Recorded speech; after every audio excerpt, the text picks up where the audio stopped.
The following program is presented by the Far East Broadcasting Company because stories of people living out the gospel with their lives inspire all of us.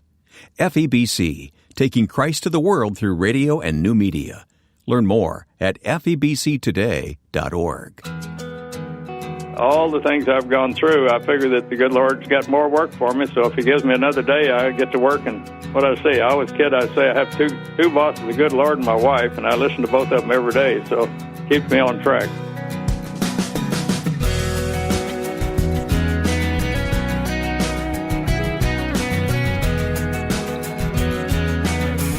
His distinguished career in the U.S. Air Force covered decades of service to his country as a fighter pilot and leader. Next on First Person, you'll meet retired Major General Carl Schneider. I'm Wayne Shepherd. Welcome to this week's program. Before we get to the interview, please take a moment to visit us online when you get a chance. At firstpersoninterview.com, you'll find more about our guest, but you'll also find an archive of past programs you may have missed. Plus, you'll learn more about the Far East Broadcasting Company, which makes this program possible. There at the website, you can register to receive a terrific online devotional from FEBC that will tell you listeners' stories from around the world that tie into Scripture verses and offer a fresh devotional every day. Go to firstpersoninterview.com. Now retired Major General Carl Schneider served from the end of World War II all the way through the Cold War. You'll hear him tell his story, but since this is Memorial Day weekend, I started by talking to him about the men he served alongside in war who did not come home, and I asked him if he visited the families of those who gave their lives. Yes, sure have. Primarily in Korea because we lost so many good friends there that I'd been with all the way through pilot training and through combat, but also with some friends from Vietnam. Mm-hmm. In your book, you describe several close calls, and you actually watched men crash their planes and die. That has to be a horrible experience for you. Well, it's one of those things. You're so focused on doing your job, and it's just it's very emotional. More emotional when you reflect back on it than it is sometimes at the time. What do you say to a family whose son or husband has been lost in war?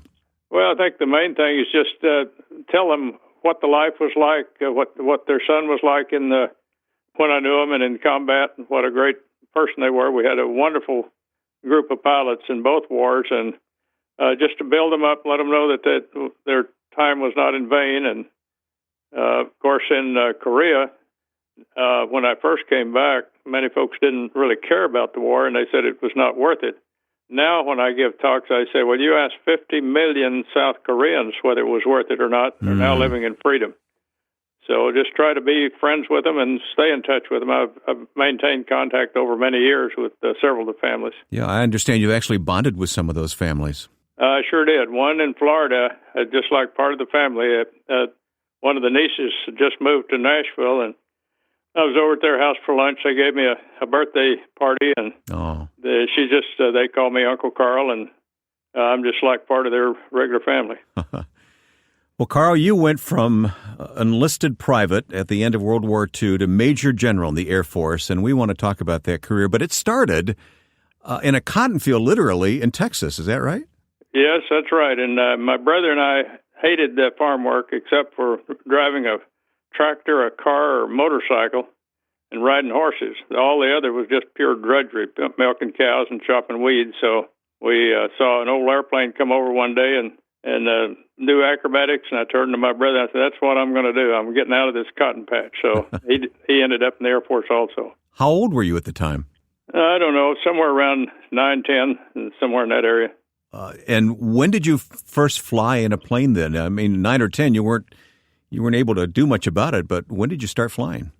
No, I had never flown. I guess I had a short ride with my brother. He got a private license before I went in the Air Force, and I think I flew 1 or 2 flights with him in a Ronca Champion. But my first real flight was in a T6, a 650 horsepower engine, when I got into aviation cadets pilot training. Oh, boy, that's like a B-17 when I was a 19-year-old kid. That's jumping right into the fire from the frying pan, isn't it? That's right. That's amazing. Well, I know your path to becoming a fighter pilot didn't start with flying planes. How did it start? I wanted to served my country. My mother and my dad had served in World War I, and as we were growing up, my mother always said, "You boys are going to serve your country," and so we just had that in our mind all the way. And so I went down to the recruiting office and told the old sergeant I wanted to be a fighter pilot, and he said, sign right here, son. We'll get you right in." Well, recruiting sergeants, I was a fish there, and they could sucker reel me in.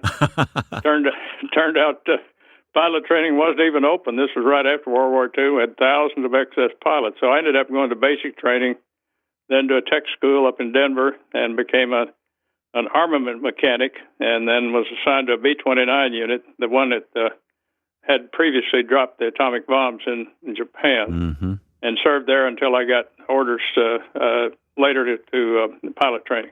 So when did this transition to pilot training begin, and how did that come about? I mean, did you have to convince someone? Well, I had to. They reopened aviation cadets, and so I was the first one when I found out about it. I was the first one down at the office to sign up. I wanted to go into the aviation cadet program. At that time, you didn't need a college education. You just had to be a high school graduate, and I had 1 year of college and ran out of money. And so anyway, I had to take all the tests, which are pretty tough, physical, mental, emotional, and all the other things, and passed that and was assigned to Randolph Air Force Base, or Randolph Field it was called in San Antonio initially. But eventually you got to start flying planes. What was the first plane you flew? It was called the T-6, and it was a World War II airplane that was the advanced trainer in World War II. The Air Force, in their wisdom, knew that we'd be going into jets, so they wanted to. We were an experimental class, first cadet class after World War II.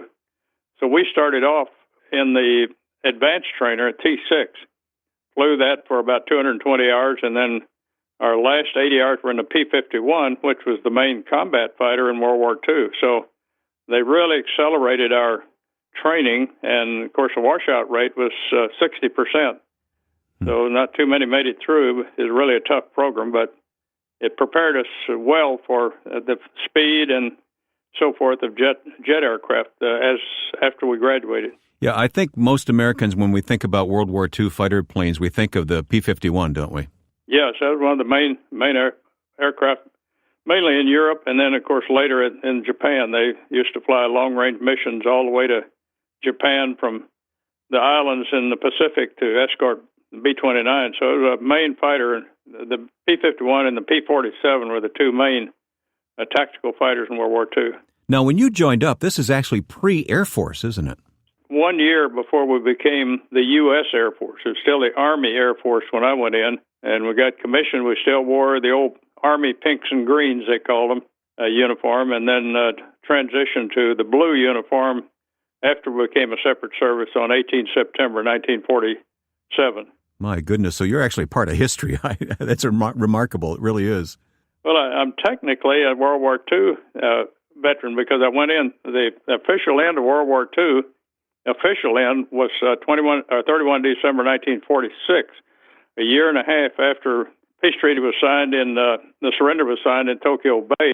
It took a year and a half to demobilize 16 million men and dispose of all the equipment, aircraft, tanks that were scattered all over the world. We had Italian, Japanese, and German prisoners working on farms all over the United States. They had to be returned home. Many thousands of war brides that soldiers had wed overseas, they had a right to come home. So it took a year and a half to sort it all out. Anyway, I enlisted on 18 September 1946, so I'm officially a World War II veteran. So it started with World War II, and it went all the way through the Cold War then, your career. Well, I sat on nuclear targets in Europe. We sat on targets and fighters in Europe for 30 years. The bombers got all the credit, but most folks don't know we were really kamikaze pilots. At the war had started with Russia, we were prepared to fly nuclear weapons into Eastern Europe, and you had enough fuel to deliver a nuclear weapon, and that's it, and bail out. You were never coming home. So people say they make a big deal about the Japanese kamikaze pilots, but we were kamikaze pilots for 30 years in jet fighters in Europe and the Pacific. Was it difficult to make the transition from a prop-driven plane to the jet fighter? No, it's a piece of cake for me. I saw jet in the morning and went read a little manual on it, what's the takeoff speed and so forth. And the ops officer took me out the airplane afternoon and gave me a pre-flight and told me to get in the cockpit and had shooting helmet. Well, I borrowed his helmet, I guess, because we didn't have jet helmets at that time. And got in the cockpit, and he said, "You know how to start it?" And I said, "Well, I think I remember what I read this morning." He said, "Well, I'll start it." So he reached in and started the airplane. Next thing I knew, he hit me on the shoulder and said, "Go fly," and pulled the ladder down and walked back in operation. So I took off, and I said, "This is a piece of cake." After the P-51, it nose wheel landing gear, or nose wheel gear, and centerline thrust, which was a real problem with the P-51 because it had so much power and so forth. But anyway, it was a piece of cake. I went up, did acrobatics, came in and shot landings and walked in operation. And the ops officer said, "Oh, you survived." And those were the days, and if you killed yourself, you weren't any good anyway. Just get rid of them in a hurry. It's a pretty brutal way to do it. Yeah, you make it sound so easy, but it had to be really quite a task. And times are different now, I bet, aren't they? Absolutely. My grandson's a captain in the Air Force in F-15s, and it's taken almost, I think, 3 years to be fully combat ready. And that's quite a difference. Of course, airplanes are more complicated now, but quite a difference to the days when I started. When we talk about flying by the seat of your pants, you know what that means. That's right, yeah. You had to navigate by dead reckoning. If you didn't reckon right, you're going to be dead. He's retired Major General Carl Schneider of the U.S. Air Force, and we'll continue talking with him next on First Person. I'm so grateful for the grace I received while listening to FEBC all day long. I cried listening to God's message multiple times. Just one of millions of grateful people who listens to the Far East Broadcasting Company in her own language. You can sign up for a free online daily devotional from FEBC, telling more listener stories, while at the same time it encourages you from God's Word.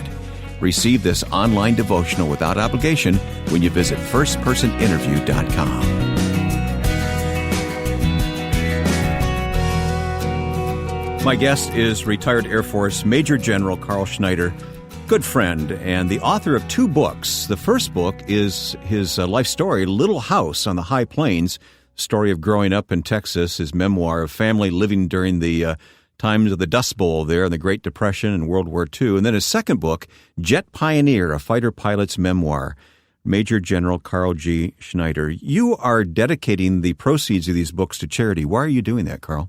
Well, I donated to different veterans groups, because a lot of these younger Afghanistan, Iraq veterans and some of the Vietnam veterans have some pretty serious issues, and I thought it was a good way to help some of them get back on track. So I work with colleges, universities, and individuals and veterans groups to just try to help the transition, get them back in civilian life, and get education or skill, and then get good jobs.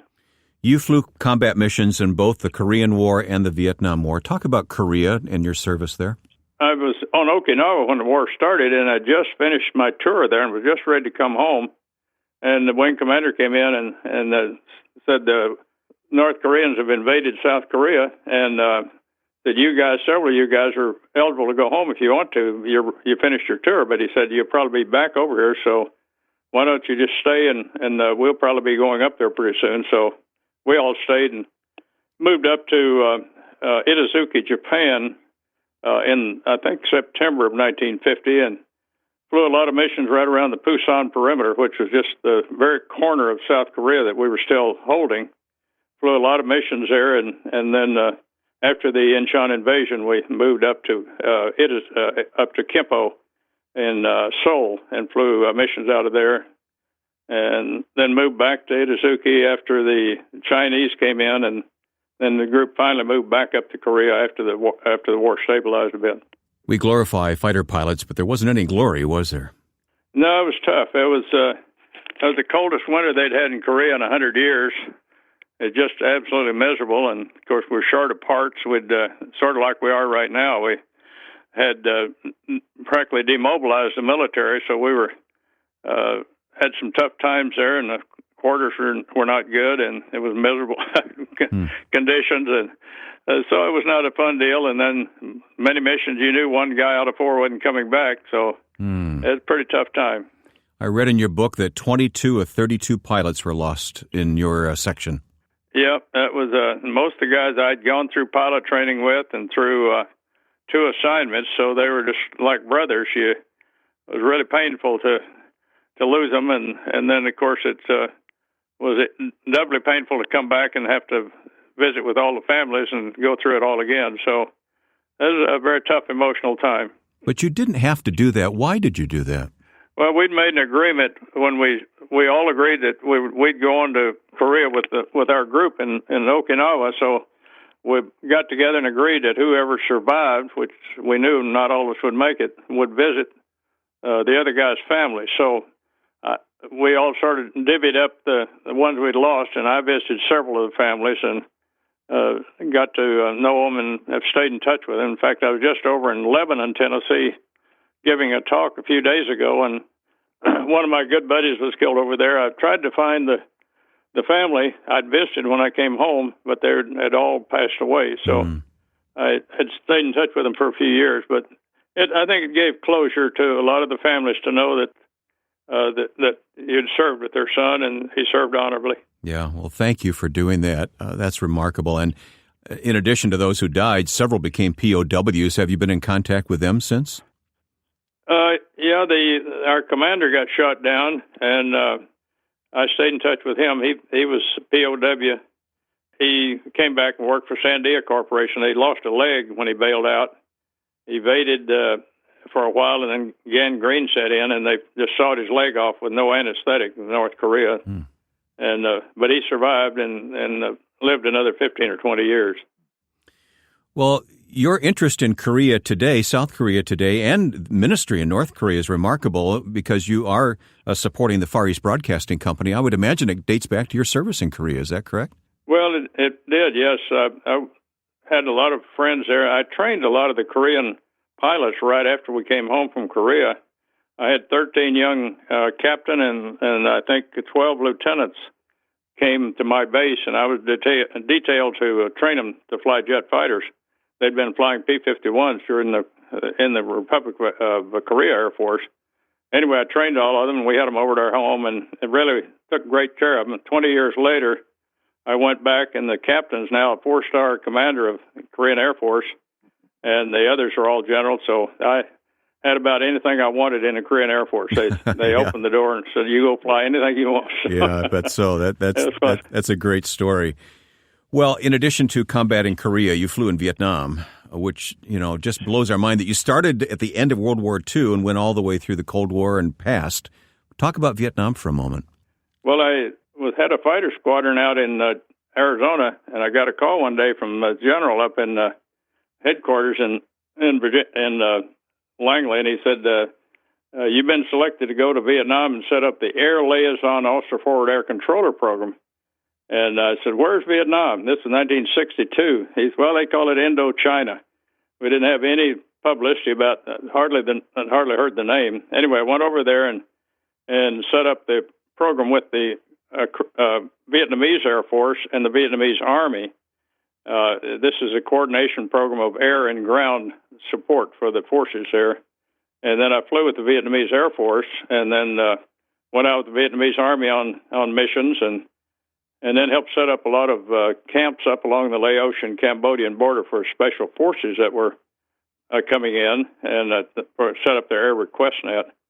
So I got to be in just about every nook and cranny in Vietnam. It was a very exciting, and I got one of my young lieutenants now went on to be very notable. He's now on Fox News. Tom McInerney. Oh, yes. Was one of my young lieutenants. And I had some really great young fighter pilots working for me over there. In service to your country, you did move around a lot. That had to be very difficult for your family at times. Well, luckily, I had a wife who was very supportive. She was teaching school in Las Vegas when I was flying F-86s. And when we were getting very serious, I said, "Well, now here's the deal." I said, "I'm going to stay in the Air Force. I'm going to fly every airplane I can get my hands on. And if we move a lot, you're going to have to be prepared for that, because if a new airplane comes out or a new job, I'm going to volunteer for it because I like a lot of excitement. So I said, if we get promoted up the line, it'd be a lot of social affairs. And I said, if you want to do that, let's go. And she said, if you don't say so right now, she said, oh, it sounds great to me. And she never complained about all the moves we made. I'd come home and say, we got orders to Timbuktu somewhere. She said, okay, let's get packed. And tell the kids we're having an exciting new adventure. So we were married for 44 years. Unfortunately, she passed away in 1999, but she was a great Air Force wife. And now the Lord's given you Carol by your side. I met a few months later. I met a beautiful young lady, and we dated for 2 years. And I went over to her house for dinner one night and went home and looked over my checklist there. And I can expand on that later. But I said, why don't we just fly to Hawaii tomorrow and get married on a beach at sunset? Let's go. So we did, and we've been married 17 years now. Just had our 17th anniversary. Had a wonderful time. Yeah, it's a great love story. You have stated that you believe the Lord has guided your entire life and protected your life during all those combat missions. Can you elaborate on that a bit, Carl? Well, I had a very strong spiritual childhood. My folks were very, very dedicated Christians, and I've just figured all the time that the good Lord's taking care of me, and I really don't worry a lot. All the things I've gone through, I figure that the good Lord's got more work for me. So if He gives me another day, I get to work and do what I say. I always kid. I say I have two bosses, the good Lord and my wife, and I listen to both of them every day. So yeah, it keeps me on track. And I assume you listen to the Lord through the reading of His Word. Scripture has meant a lot to you, hasn't it? You bet. Yeah, I've been involved in a lot of different men's Bible groups, and we went to the base chapel while we were in the Air Force, but we've been in regular churches at Arizona and now in Nashville. One of my good friends was Billy Kim. He was ran our men's Bible study when I went back over to Korea, and so he's been a good friend for many years and visited in our home, and we visited them in Korea many times. So I've just had we have a great group now that meets at Darrell Waltrip's home every Tuesday morning. Have about 70 men. So it's been a great comfort too. And we had a chaplain that was great in Korea. He'd always come out the end of we'd have a short chapel service before each mission, and he'd come out the end of the runway in his Jeep and salute us when we took off every day. So that was a great comfort. Carl, even in retirement, you are giving back through a lot of volunteer efforts. And I just want to say, first of all, thank you for your service to our country. And second of all, as a brother in the Lord, thanks for what you're doing today. Well, I always say it's a lot of fun, except when you're getting shot at. That wasn't a lot of fun, but other than that, it was just a great adventure. Retired U.S. Air Force Major General Carl Schneider. He's written 2 books, one a biography called Little House on the High Plains, the other a memoir of his career as a fighter pilot titled Jet Pioneer. We'll place links to both books on our website, firstpersoninterview.com. It's always an honor to visit with General Schneider and be reminded of those who serve our country with distinction. He carries a real burden for vets today, and you can read more about that when you follow our links at firstpersoninterview.com. And then I invite you to receive a free 30-day online devotional from the Far East Broadcasting Company.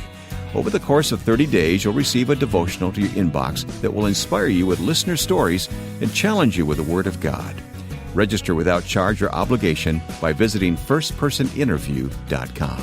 And look us up on Facebook, facebook.com/firstpersoninterview. Now, with thanks to my friend and producer Joe Carlson, I'm Wayne Shepherd. Join us next time for First Person.